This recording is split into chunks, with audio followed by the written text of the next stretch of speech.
For me, I already have a list. I want to organize the pantry, organize my spice cabinet. Hello, I'm Chris and welcome back to the video. Just to update you guys on what's happening here in New Zealand, on Tuesday they detected one community case of the Delta variant, and so the next day they put the whole country into lockdown for 3 days in Wellington, 7 days in Auckland, and now 3 days later they've detected 11 community cases in Auckland and 3 cases in Wellington. That means that we will be in lockdown for a longer period of time. It could be a week, it could be 2 weeks. So that's why we have this video of the 10 things you can do at home when you're bored in lockdown. As much as this video is for you guys, this is also for me as a reminder to myself that there are so many things that I can do at home rather than be in bed on my phone waiting to get sleepy, because it's not good, especially when it's 3 p.m. in the afternoon. So let's start this video.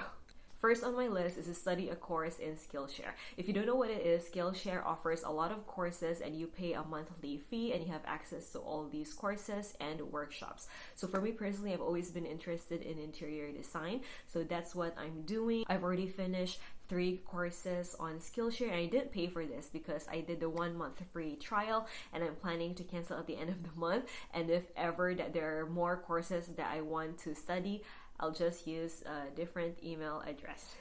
Next on my list is to organize, declutter, or clean the whole house. Level 4 lockdown here in New Zealand is quite strict. Nothing is open, only essential services like the hospital, supermarket, and petrol station. That means that there's not much you can do at all rather than stay at home. So it's a perfect opportunity to clean your house. For me, I already have a list. I want to organize the pantry, organize my spice cabinet, and for you guys who already have an organized and clean house, I'm sure there are certain areas in the house that gets neglected, like for example the vent in your bathroom, the vent in your kitchen, and those 2 things are also on my list. Another thing you can do is to do your laundry, and I'm not talking about normal laundry. I mean putting your pillows in the wash, your blankets, your duvet, and if you have a pet, you can put all your pet bedding in the wash as well. When you're done decluttering your entire house, another thing you can do is digital declutter, and I mean decluttering your desktop, your photos, videos, and promotional emails that you didn't even sign up for. I'm also guilty of this. I have so many things on my desktop that needs to be deleted. This usually happens when I'm editing a video and I have photos and videos on my desktop that I'm going to use as B-roll in one of my videos. That's why I have all this shit. I also have like 1,800 emails that I need to delete, and for photos, I have hundreds of photos of food I don't even post that I certainly don't need in my life, so they're going to get deleted. In lockdown, you can't really go to the gym, not that I have a gym membership, so next on my list is to exercise. I don't exercise hard out, but thank God for Chloe Ting. She has hundreds of videos on her YouTube channel of different exercises. You can choose if you want to exercise your arms, your core, or your legs. She also has different durations like 10, 15, and 20 minutes, so you can certainly choose whichever you want depending on your mood. For me personally, it makes me happy and makes me more productive when I start the day exercising, so you should definitely try it out if you don't already have it in your routine. Another thing you can do is to spend more time on your hobby or start a project, whether it's reading or playing a musical instrument, baking, arts like drawing and painting. I'm sure there's a hobby that you want to start or you want to spend more time. Like for me, I haven't picked up a book in maybe a month and haven't picked up my guitar in 6 months, so I'm definitely going to spend more time on my hobbies in this lockdown.